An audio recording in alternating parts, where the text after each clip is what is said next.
And we're live. Hi. Welcome, welcome. This is well, it's Captain Ron's Fearless Flight weekly live show, but without Captain Ron because this is the crew edition. And with me tonight, our lovely flight attendant Diane. Hello, Diane. Hello. And our trusty Captain Eric Larson. Eric, how are you tonight? Good. Good. I gather that you will simplify um, what what could easily be construed as very complicated, and, and I promise we will clear this up with a very complicated diagram. And Captain Eric will just work his magic and make it all simple for you. So our weekly live show, Fearless Flight Live, is for you if you have a fear of flying or are nervous about flying, or actually you're just interested about airplanes and aviation and how our minds work in general. And in a Grow edition, we always invite you to put your comments or your questions in the chat so we get to answer them live here on the show to the best of our abilities. And today, let me just start our PowerPoint here. It's always a little more challenging when I am in front of the camera instead of behind the scenes. So we got here. Basically, what I want to alert everyone right away is that if you're new, we also have a Facebook group called Birds of a Feather.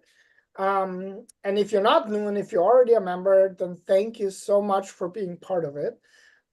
Because I really quickly want to share a success story from one of our members. Heather posted in the Birds of a Feather group, and she just returned from a week-long vacation in Ireland, Northern Ireland, and Scotland. And that included 6 flights and 5 airports. So that is amazing.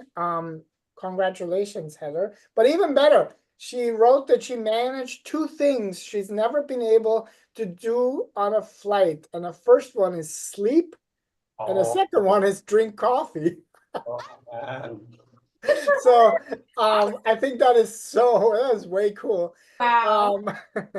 Yes, and she also writes as accomplished and as amazing as she feels about how she was able to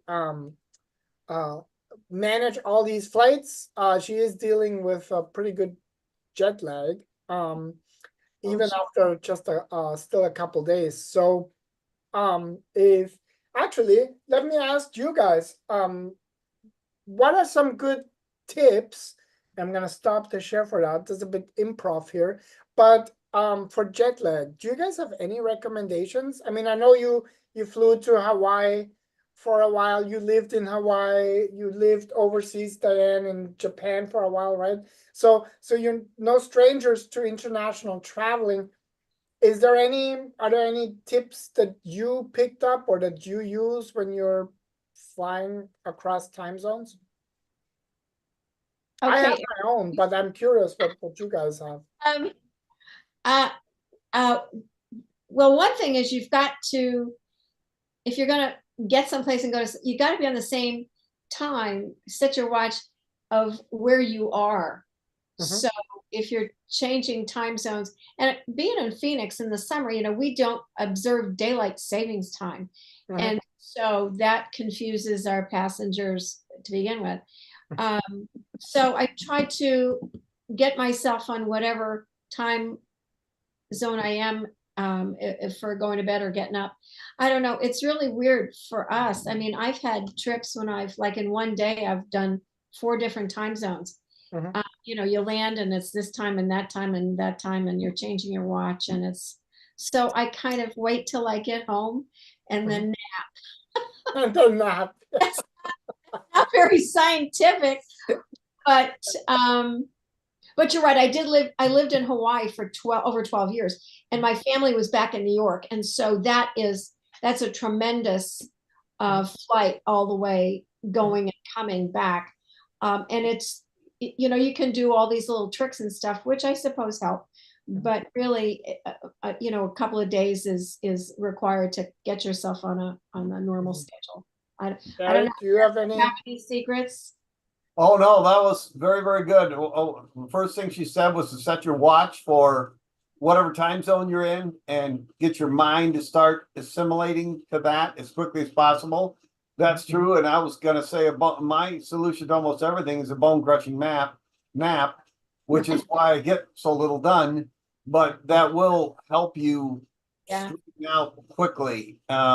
And some of the crews that do some ambient stuff once in a while that mess with their sleep cycles, that generally there's a penalty on the back end of that, and that's a bad road to go down.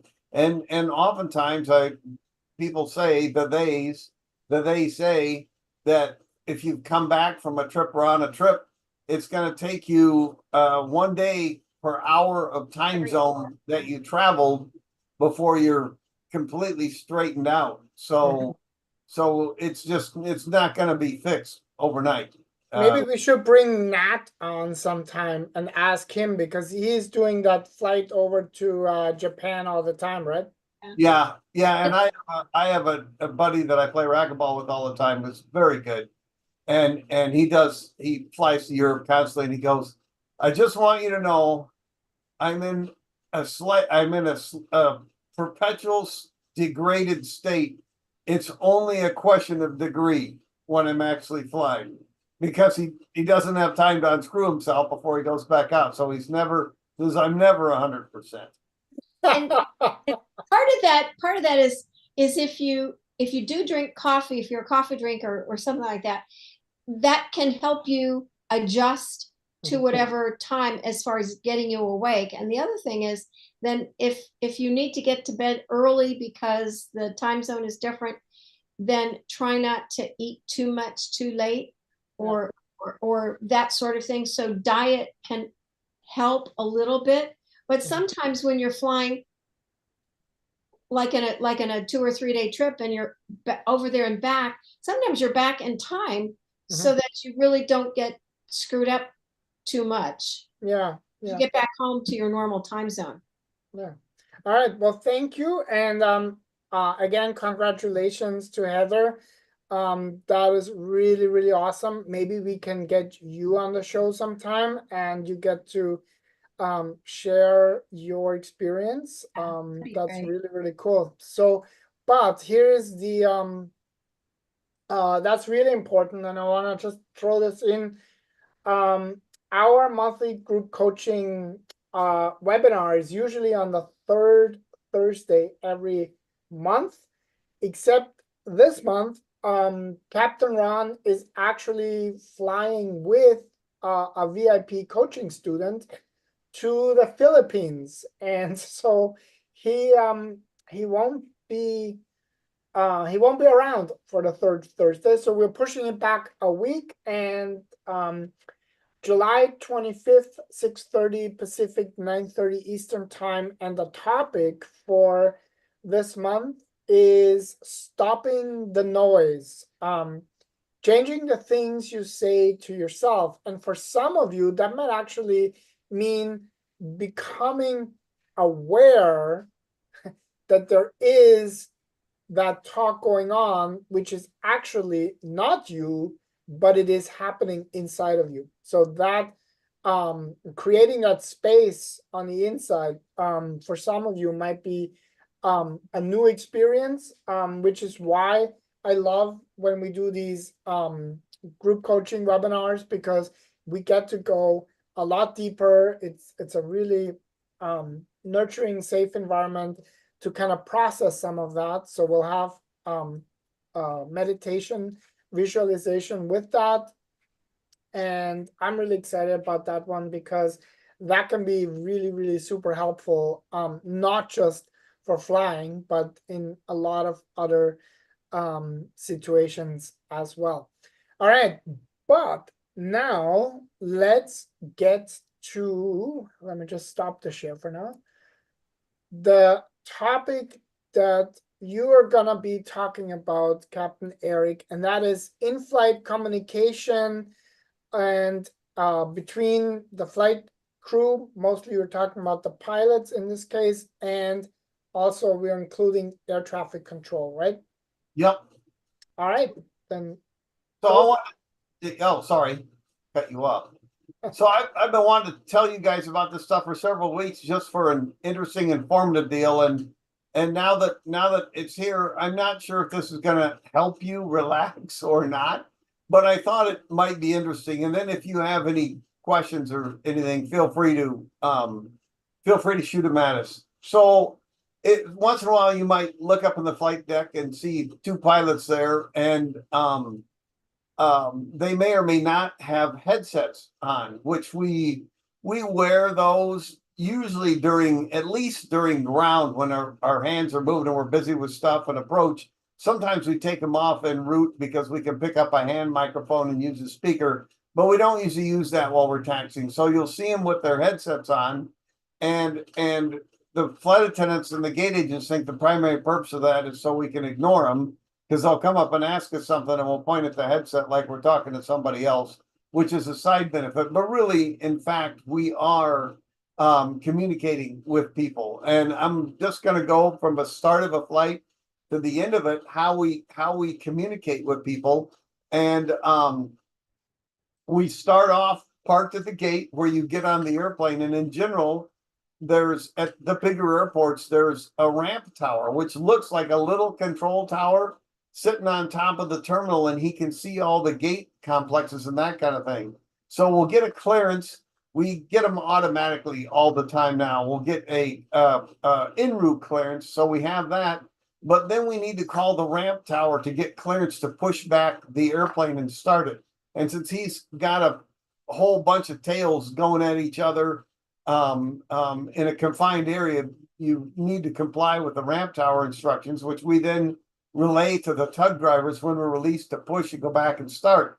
So we'll start, and then we'll also get our initial clearance to taxi from the ramp tower, and we'll go out of this notched area, the gates where you've all been if you've flown, up to where the taxiways are, a point on the taxiway where we'll stop and talk to the ground controller, who will take over, and he will give us a clearance via whichever taxiways he wants us to take to our departure runway, and which traffic we're going to follow. And we may have starts and stops along the ways when we cross various runways to get out to the departure runway. And the ground controller will work us all the way out there until we're in the line on the taxiway that's parallel to the runway.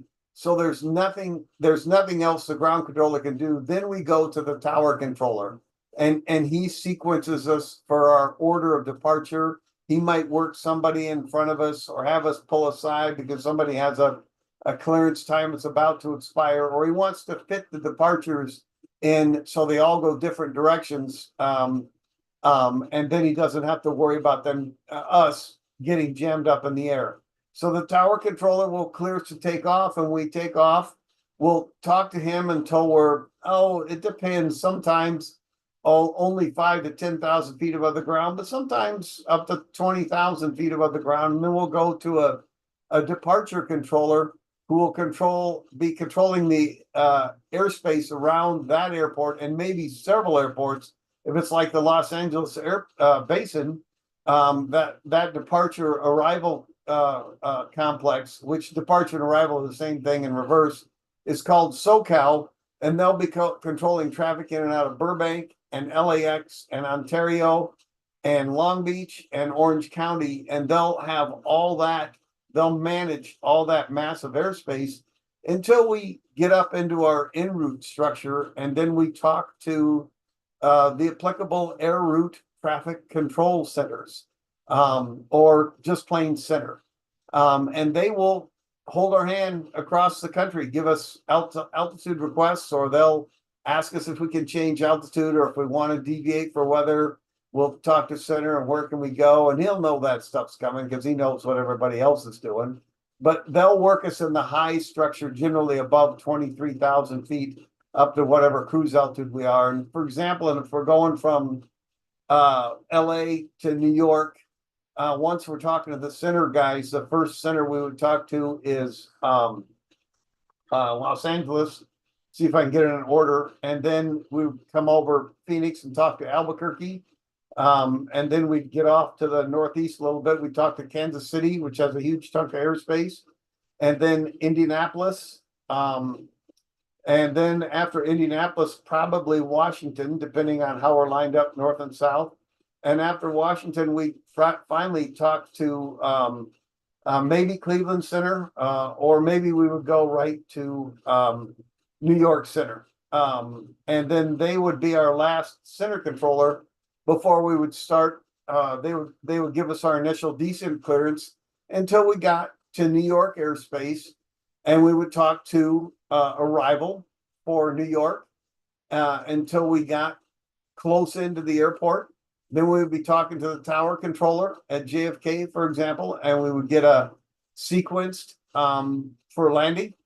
He would be talking to us in close and who we're following and which runway we're using and so on and so forth. And he'd give us a landing clearance, and we exit the runway, and then we talk to the ground controller, who would guide us to a spot outside of the gates where the ramp controller would pick us up and get us all the way to our gate.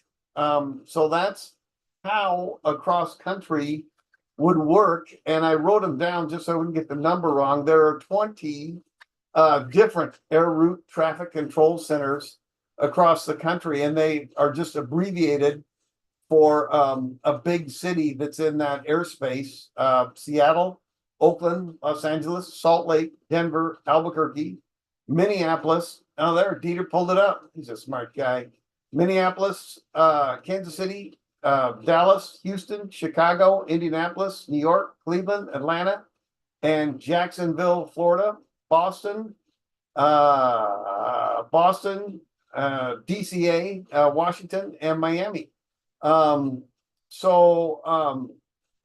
We have in New Orleans. Yeah, I might have left one out. I'll look at it later. Oh, Memphis. My writing's so sloppy. Sorry, Memphis. Memphis is, and there it is on the big map. Memphis is one of the centers. So depending on traffic density, like look up north where Minneapolis and Salt Lake is, they can command a tremendous amount of airspace because they don't have a whole lot of airplanes in there at once, where Los Angeles and Washington and New York and Cleveland are much smaller because they have an awful lot of airplanes in the air. Eric, just because the question really fits really well. John is asking, is the going language English? Like, is English always spoken? Yes. You know, planes come from all over the world into these different air traffic control zones. English is the language. We have browbeat all of our foreign neighbors into accepting English as the international language of air traffic control, because they speak English much better than we speak all the other foreign languages, and they're trying to get everybody on one page. So that correct answer is, at least a rudimentary grasp of it is, English is the international language of air traffic control. That's correct.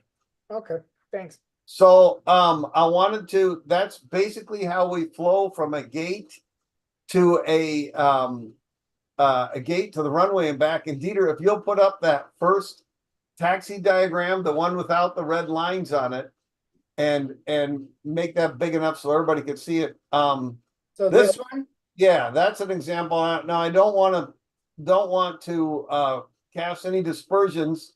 And I can't tell you which airport this is, but the initials might be Chicago O'Hare International. And the identifier is ORD because it was formerly built on the location of an apple orchard, and there was a grass runway there and stuff until it got bigger and bigger and bigger. It But- was Orchard Field, right? was the orchard, it was Orchard Field. Was Let's slide it up a little, Dieter, so you can see the middle.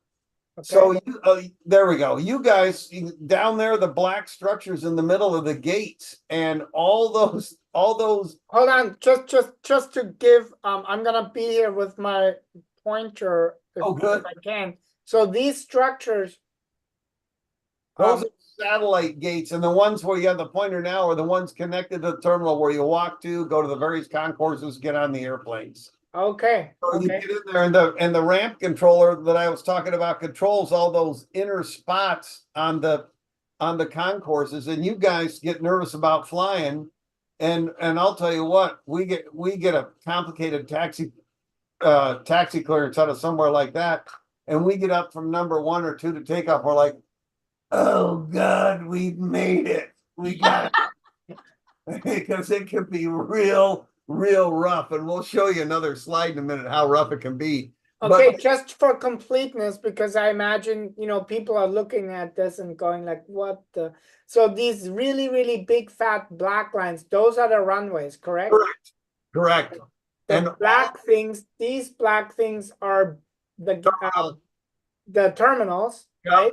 Yeah, Those are concourses and gates. Concourses. Concourses and gates. and gates. Okay. Um, And the light gray stuff like the taxiways. are the taxiways. So they'll give us a clearance. We'll have our en route clearance come automatically, but ground control or ramp will issue us the planned taxi clearance, and we'll need to look and see how we're going to connect all these taxiways, the route that he's going to give us, and how we're going to connect all the taxiways to the runway we're going to taxi to. And we'll have to check that against a giant, what we call notices to airmen field report of closures. If any of them are blocked and we're going to have to get them around them or stuff, or we can't use them, we got to make sure what's not usable.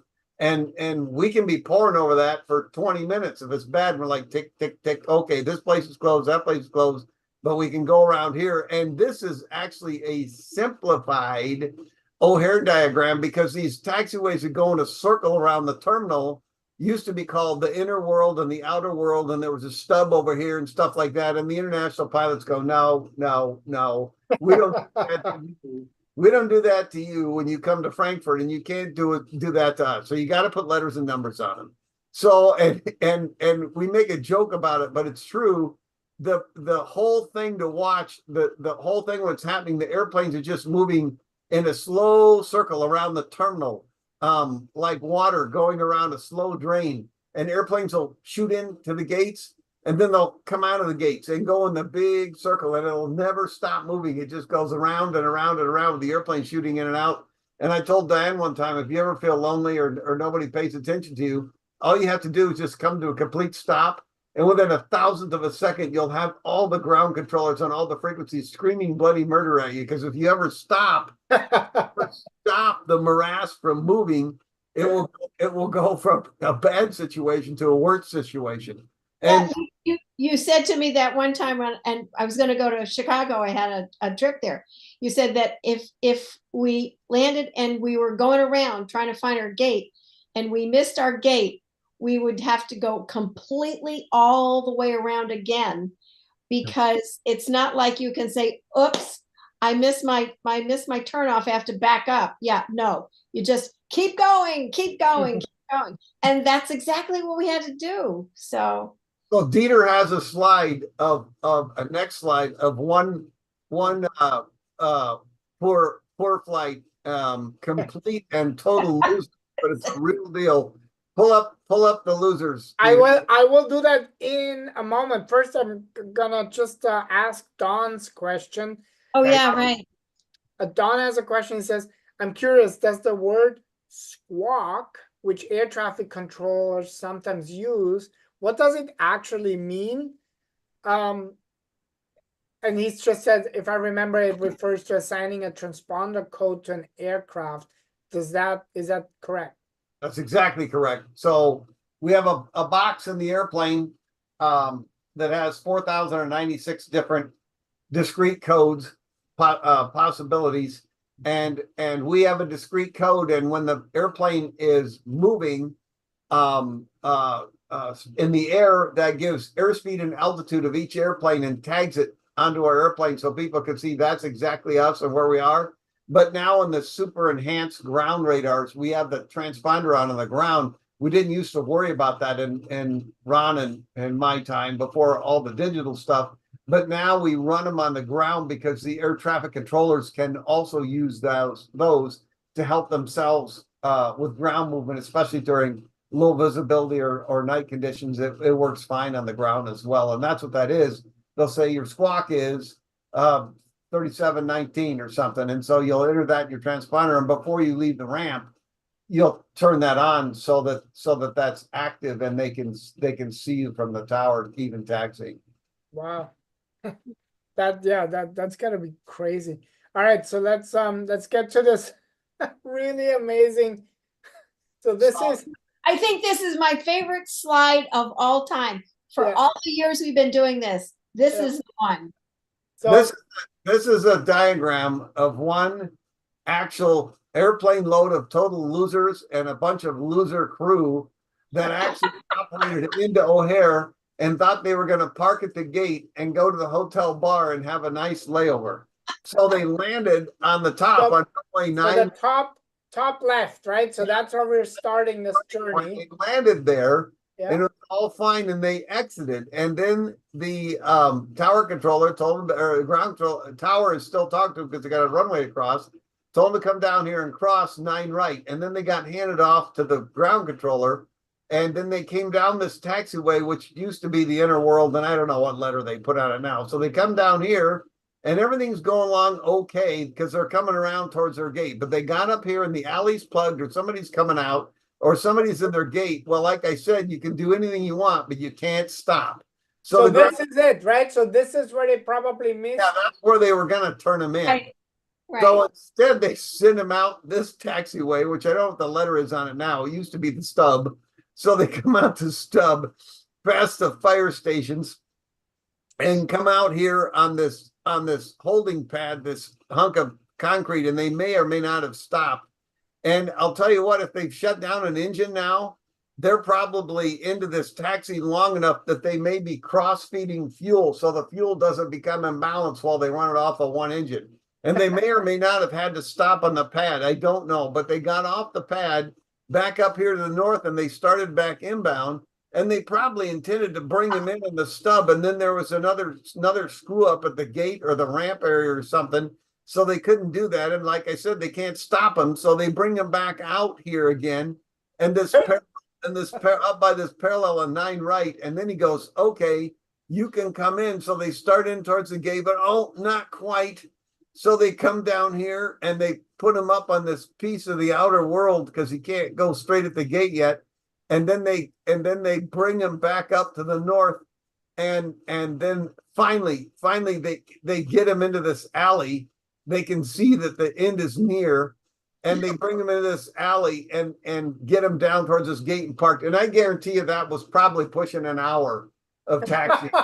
Can you imagine? Oh my God. It could have been longer. It could have been longer than an hour. And I'm sure the guys felt like they put out one engine fire, shot a single engine approach, diverted and did something else. I mean, they'd have been terrified and gassed by the time they got to the gate, got out of that deal. So that's how truly badly it can go.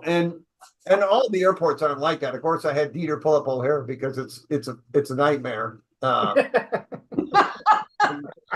the entire crew wound up getting in the van, and they got to the hotel, and they were too late for dinner because that's the end of it. Right? And this dinner and the bar was closed, and The bar was closed. bar was closed. They're just totally wrecked. Unbelievable. But now, after their rest, they're going to get to go out and do the whole thing again in reverse. So at least they're practiced up. Oh no! And hopefully it will go better than that because it can't go much worse. So that is about one of the worst ones I've ever seen. But that's totally believable, and that's kind of how it can go over there. So that probably doesn't help you guys relax any, but I thought I would explain communications during the flight a little bit And That's taxi, beautiful. ground and ramp control. That's absolutely beautiful. It's a great picture so that our peeps here can get a real good visual and understand what can happen. That just because you land on time doesn't necessarily mean that you get to the gate. Yeah. We were relaxed when we're flying, but we get on the ground, that's where the real terror starts. That's what we're doing. And I have connected on my way to and from Toronto to Phoenix many times through O'Hare, and I don't think I've done quite the Great Circle route like this one, but I have also sat and just with amazement just watched the whole airport. It's unbelievable. Like this, I think for a long time this was the busiest airport, right before Atlanta kind of Oh yeah. took over. Yeah. And to me, it just blows my mind that there are people that are constantly keeping track of all the airplanes that you see. So I really want everyone that's watching and listening, take that in, because yes, there every so often, we hear about close calls or things that go wrong, but or almost wrong. Then so far nothing really. But the precision and the focus and the communication that is necessary to direct all of the aircraft that are constantly coming and going and doing all sorts of things. Oh, we forgot a passenger, we got to come back. It's like a curveball. So now everything else has to move just a little bit over. It's just It's mind-boggling. And of course, it kind of dovetails what we were talking about last week about aviation being so many moving parts. You just can't even sometimes embrace it mentally on how many moving parts. And if you take this scenario and you make it winter, and then you try to leave, and then you have to de-ice, and if you don't leave on time, then you have to turn around and go back and de-ice again. And so when passengers, a lot of times, and they ask us, about how long the flight is, they look at their tickets on when the departure is and when the arrival is, and it might be an hour and 45 minutes. And they say, well, how long is the flight? And we'll say, well, it's, wheels up to wheels down. It's about 65 minutes or 60 minutes or something. And I say, oh, wow. And I said, but you have to understand those numbers, those times, they build in a buffer to cover, depending on the airport, how much time it's going to take to taxi in or taxi out. So wheels up to wheels down, actual airtime might be a fraction of what the time is that you look at when you're booking your ticket. And the airline will build that in, but I'll guarantee you that those guys on the red line that we saw, that wasn't built in. They were lucky to No, that wasn't built in. No. That wasn't. That was the same calendar day. That was a freaking miracle. And then all the passengers are looking at us saying, am I going to make my connection? And my answer always is, oh my gosh, I'm so sorry. I really can't answer that. And a lot of times I'm saying, no, you're not. So I got a question here. And the question is related. I would imagine it's about so there's an airline rating called on-time performance. Does that have to do with anything that you were just explaining or that we were talking about? Or how does it relate? Like some airlines have really good on-time performance ratings. Other airlines have really, really bad ones. So if some of this is within the control of the airline, some of it clearly is outside of the control. But what does on-time rating mean? Like what's being rated there? I'll answer unless you want to, Diane. No, go for it. Now I'll peek in a little bit. I'm guessing that's just one parameter that they all use, and rating the airlines on a percentage basis by how many make it and a flight is determined to be on time by the DOT if it noses into the gate and sets a parking brake within 14 minutes of the scheduled arrival time. If it's 15 minutes, it's late. If it makes it within 14, it's on time, or obviously early is fine. And this rating thing probably just takes an airline X out of your bazillion flights. What percentages did you make on time? And then just goes right down the ladder of the highest percentage that made that within 14 minutes of DOT arrival at the gate. So how much of these ratings then are within an airline's control? Because I mean that's not part of the question, but that's my question. There are some airlines that seem to be notoriously bad, and others have really good performance rating with that on-time performance. So it's kind of a 50-50 in terms of how well run and how coordinated your operation is. And if everybody's working together to make it flow well, that's part one. Part two is for them to honestly guess the time.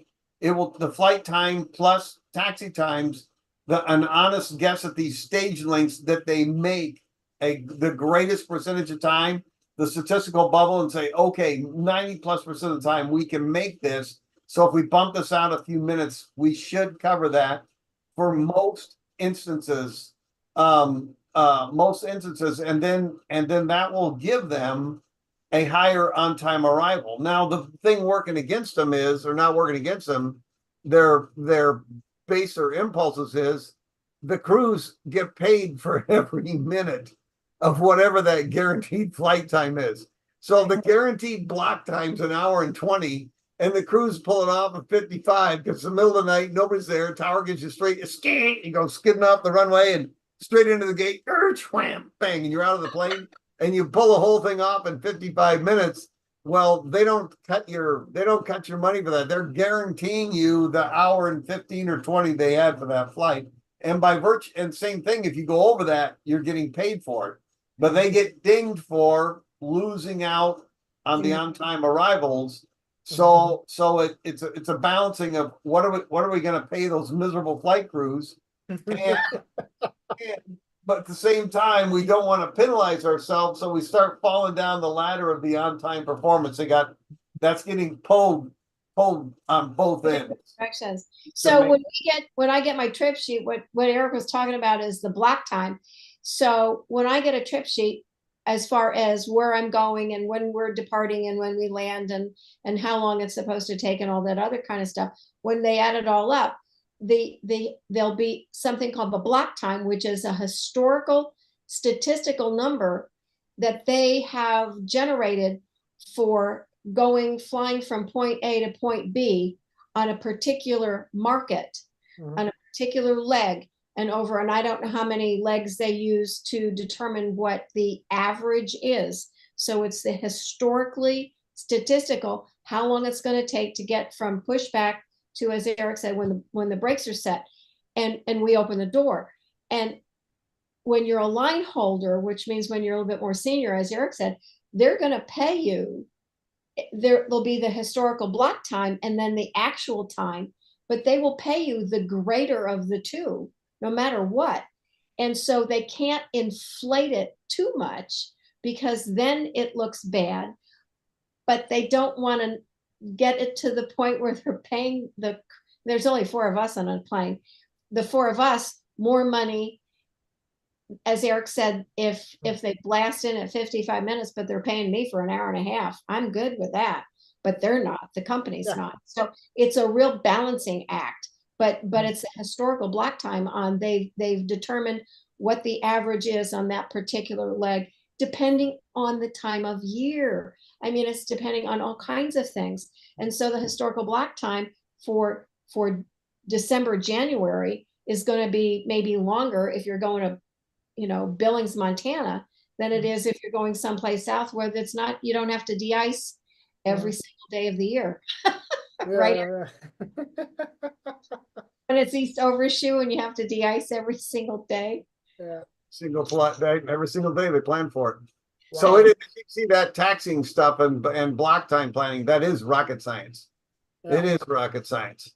And this time I really won't mention the name of the airports, but I remember at one point in a great demonstration a couple decades ago of Glasnost, they had a couple of Russian chess grandmasters and US guys who were the best in the world at puzzle solving, had them look at some of the airport diagrams and saying, is there anything that can be done to speed the flow?